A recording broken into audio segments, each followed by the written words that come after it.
The armed conflict between the Free Aceh Movement or GAM and the Indonesian government ended with a landmark peace agreement signed on 15th August 2005. Under the deal, GAM renounced its push for independence and disbanded its armed wing, bringing an end to nearly 30 years of insurgency. 2 decades on, CNA correspondent examines how Aceh has evolved, its political landscape, economic progress, and the long road to justice for victims of the war. A state of inner peace in PD Regency now, but it was once the epicenter of chaos and violence in Indonesia. PD was once a stronghold of the Free Aceh Movement or GAM, a separatist group that fought fiercely for independence from Jakarta. For nearly 3 decades, guerrilla warfare raged through mountains and villages, claiming more than 15,000 lives. But in 2005, everything changed. A catastrophic tsunami, followed by shifting political tides, led to a peace deal signed in Helsinki, a historic moment that finally silenced the guns. Today, Aceh remembers its past, not just with words, but with landmarks. About 20 kilometers from PD Center, this memorial park serves as a quiet witness to the dark chapters of Aceh's past. This site was once home to a traditional Acehnese house known as Rumah Gedong, which the Indonesian military used to torture civilians suspected of links to separatist rebels during the conflict. In 1998, locals destroyed the building, fearing it might again become a place of abuse. Today, only these stairs remain, a haunting reminder of the violence that once took place here. Rumah Gedong was used as a detention center from 1989 to 1998 during the height of military operations. Civilians were taken into its rooms where they endured hours of brutal interrogation. Inside those walls, victims were beaten, electrocuted, and hung upside down with their feet bound. Some never walked out alive. It's believed their bodies were buried in secret, their names lost, their stories silenced. Hadijah is one of the victims of the atrocities in Rumah Gedong, and she's lucky to be alive. Di sinilah saya dikabel listrik, Pak. 2 kali dikabel listrik. Sampai saya hampir pingsan, Pak. Jadi waktu dikabel listrik, Pak, saya nggak ingat lagi hidup. Karena sakit bukan main, Pak. Sampai ke ujung kaki, Pak, sakit. Saya ingat aja, saya udah mati nih. Hampir mati, saya ucap aja. La ilaha illallah, la ilaha illallah. Karena saya mendekati ajal, Pak. Indonesian soldiers were also victims of the conflict. Many were captured, tortured, and killed by rebels. Jauhari was in the army deployed to Aceh during the military operation in the province. The 63-year-old is an Acehnese himself, and many of the rebels were friends and relatives. Kalau masalah lapor itu, kita kan merasa sekali kita berbuat itu, sekali ketahuan kita nggak selamat kapan aja. Kemana aja, biarpun di hati nurani kita nggak mungkin, tapi pandai-pandai kita lah. In 2013, the Aceh Truth and Reconciliation Commission was formed to uncover what really happened during the conflict years and help the province move forward. The Indonesian government has chosen a non-judicial path, one that focuses on restoring victims' rights rather than holding perpetrators criminally accountable. Sebagian besar juga banyak yang sudah mengikhlaskan. Nah, inilah karakter orang Aceh kali ya. Lebih mudah memaafkan, tapi tidak melupakan. Dan mereka berharap pemerintah punya tanggung jawab ya, untuk tidak terjadi lagi. Tapi pulihkan dulu hak mereka juga gitu. Apa yang sudah mereka derita, kerugian gitu. The Aceh Reintegration Agency is another body set up after the conflict to provide economic assistance to victims and support their integration into society. To date, it has only managed to assist about 2,000 victims, well short of those in need. The agency's biggest challenge has been securing sufficient funding to run its programs effectively. Bagaimana kita menyelesaikan ini sedangkan kita tidak mendapatkan berapa besar angka dana OSOS yang dikucurkan ke Aceh yang diberi kewenangan kepada BRA untuk mengelola itu dalam rangka penyelesaian konflik tadi. Kemarin waktu saya masuk di BRA itu uangnya kecil sekali, hanya 1 miliar sekian. Tantangan bagi saya untuk menyiapkan seluruh administrasi untuk mengambil uang berapa kebutuhan tadi. Tuku Anwar, a former member of GAM, is among those who have been left behind. Under the terms of the Helsinki Peace Agreement, ex-rebels were promised 2 hectares of land to support the return to civilian life. Anwar, who's 71 years old, says he remains empty-handed and deeply disappointed. During the conflict, he risked his life raising funds for the separatist cause. Di kedai kerung saya yang kumpul dana, Pak. Seluruh kedai kerung, sekemukiman kedai kerung, Pak. Saya yang kumpul, saya bagi setiap orang. Orang yang terlibat GAM sampai 5 juta, 4 juta tiap minggu. The Aceh government says not all of the peace deal's commitments have been met. In an exclusive interview with CNA, Aceh's governor revealed that only 30% of the agreement has been fully implemented 20 years after it was signed. Inilah kecuaian pemerintah pusat kan, Mahathir tidak serius, tidak berapa serius mengambil sikap ya. Itu yang menjadi beban ya kepada kami ya, dan supaya kita harapkan pemerintah pusat masa pemerintahan Bapak Prabowo supaya tuntaslah. The Indonesian government says it remains committed to fully implementing the peace agreement. Sekarang Pak Gubernur punya hubungan ataupun komunikasi yang intens dan sangat baik dengan Bapak Presiden.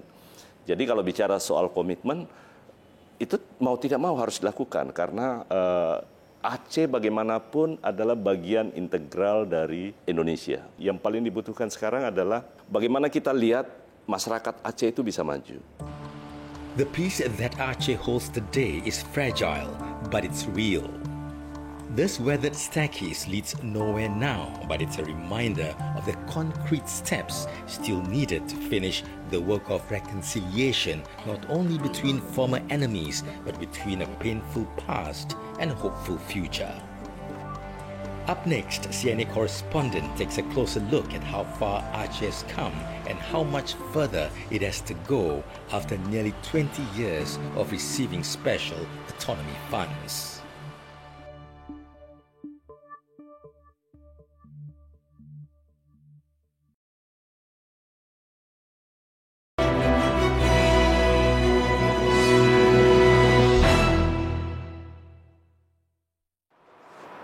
This is where Aceh's vast natural wealth takes shape. Gas drawn from deep underground is processed, refined and shipped to the world. Lok Smawe was once known as the petrodollar city due to its major role in Indonesia's gas production in the 1980s and 1990s. This is a natural gas field in Lok Smawe city, a strategic asset that was heavily guarded during the conflict between the Free Aceh movement and the Indonesian government. The rebels often targeted these installations to disrupt operations because they were seen as symbols of the state economic power in the region. Aceh, rich in resources like oil and gas, felt it wasn't benefiting fairly from its own wealth, with much of the revenue being directed to the central government in Jakarta. This perceived economic injustice was a key factor in the rise of the Free Aceh movement, or GAM, separatist movement. GAM was established in December 1976, beginning with a modest force of around 200 members. By 1989, GAM had become more active and structured, bolstered by financial support and military training from abroad. In 2003, Jakarta responded with a large-scale military offensive aimed at crushing the rebellion. A year later, in December 2004, Aceh was devastated by a massive tsunami, and the disaster became a catalyst for renewed dialogue between the two sides. In August 2005, a peace agreement was signed between GAM and the Indonesian government in Helsinki, officially ending nearly 3 decades of conflict. Manaf understands that GAM once fought for a more prosperous future. But Aceh remains one of the poorest provinces in Indonesia 20 years after the conflict. The 63-year-old still struggles to make ends meet, making palm sugar from sap and selling it in the market. Kehidupan di sini yang menyedihkan kami cuman tentang air lah yang kami bilang. Itu sama sekali kami nggak ada. Itu kami ngangkat air ada 1 kilo lebih untuk air minum dan mandi. Itulah yang kami rasakan di saat ini, memang sungguh menyedihkan. Elsewhere, there's more hope. This pastry production facility in PD Regency produces kueh ade, a local delicacy. The peace that followed the conflict has allowed businesses to thrive. In the past, businesses were often forced to close during gun battles between the military and separatist rebels. Kueh ade is made of flour, coconut, eggs and pandan leaves.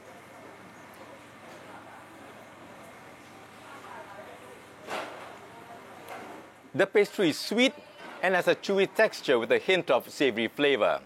It's a popular treat often enjoyed with a cup of coffee in local cafes. The business wants to grow but faces challenges. Harapan kan bantuan modal, kadang-kadang untuk peralatan mesin lebih modern, mesin lebih canggih kan. Memang harapan tetap ada, belum maksimal dari bantuan pemerintah. Ya. Kebanyakan nggak tepat sasaran dana khusus itu. Kalau dari pemerintah ada bantuan, cuma bukan seperti yang kita harapkan. Aceh was granted special autonomy funds following the peace agreement aimed at boosting infrastructure development and reducing poverty. So far, the province has received over 107 trillion rupiah, or about $6.6 billion in funding. The Special Autonomy Fund is set to end in 2027, and the provincial government is now hoping it will be extended beyond that deadline indefinitely. Ini sebenarnya turunan perjanjian Helsinki dan turunan komitmen ya pemerintah pusat untuk memberikan dana khusus ya. Apalagi kami Provinsi Aceh orang dijulukan bahwa provinsi yang termiskin di Sumatera dan juga nomor 5 di Indonesia. Jadi ini yang perlu kami bangkit, kami keluar daripada kemiskinan tersebut. But civil society groups say the real problem isn't funding, it's how the money has been managed. Corruption in Aceh, like in many other regions in the country, is a persistent problem. Selama ini kan kita kehilangan arah nih. Jadi anggaran khusus misalnya 10 triliun yang sudah dikeluarkan, Aceh mau ngapain? Kalau kita bilang roadmap, kita memang nggak punya roadmap. Makanya proses yang hari ini sedang diperjuangkan bagaimana khusus ini diberikan selamanya oleh pemerintah pusat, saya pikir kita harus punya formulasi baru. Experts say proper planning is key and it should involve more than just politicians. Saya pernah menyarankan Dewan Otonomi Khusus. Disitulah duduk orang-orang pakar profesional yang dia melakukan kajian terhadap program yang cocok untuk Aceh 10-15 tahun ke depan. Kampus diikutsertakan, masyarakat, elemen sipil diikutsertakan untuk melakukan kajian apa yang paling cocok untuk setiap daerah, berapa dana yang dibutuhkan. Lawmakers in Aceh warn that without the funds, the province could fall deeper into poverty. Makanya peruntukan dana khusus ini memang nanti harus kami kawal. Nah, jadi tidak boleh ada, jangan sampai khusus ini hanya menjadi proses pembagian kue-kue aja. Kita tidak ingin itu, Pak. Kenapa? Kalau itu terjadi, maka akhirnya apa? Tidak ada guna juga khusus ini diperpanjang. Kenapa? Karena hanya melahirkan orang kaya baru di Aceh. Aceh is blessed with abundant natural wealth, but turning that into lasting progress after the conflict requires transparency and a commitment to those left behind. For Manaf, after 2 decades of peace, that vision of prosperity remains distant, but hope still lingers in his sight. Up next, CNA correspondent examines how former rebels are shaping Aceh's political future.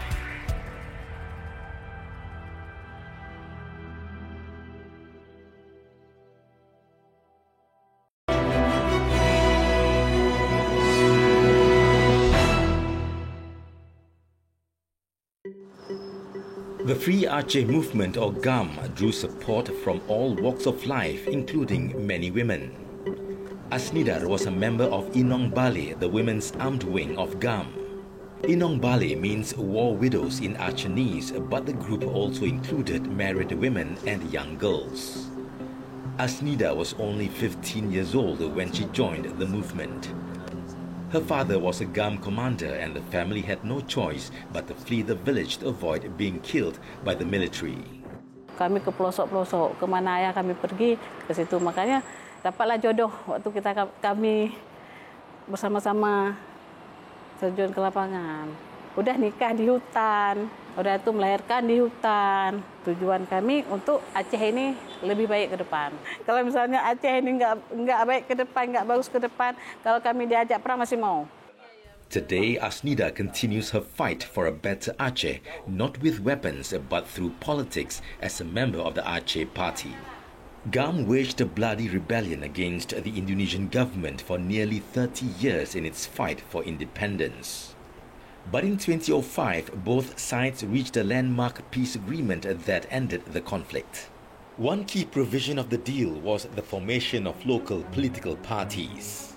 In last year's legislative elections, 6 local parties contested seats in Aceh. The Prosperous Justice Party promotes an Islamic ideological platform. The Aceh Generation Party United in Obedience and Piety, or GAPTAT, began as an educational foundation. The Darul Aceh Party is among the oldest and has undergone several name changes over the years. The Nanggroh Aceh Party was formed in 2014 by former Governor Irwandi Yusof. The Aceh People's Independent Solidarity Party was established on World Human Rights Day. Lastly, the Aceh Party, set up in 2007 by former GAM members, remains the most dominant local party. Muzakir Manaf is the current chairman of the Aceh Party and the former leader of GAM's armed wing. The 61-year-old who received combat training in Libya won the Aceh gubernatorial election last year and was sworn in as governor this February. Yang kami harapkan ialah supaya kepentingan Aceh diutamakan. Apa saja yang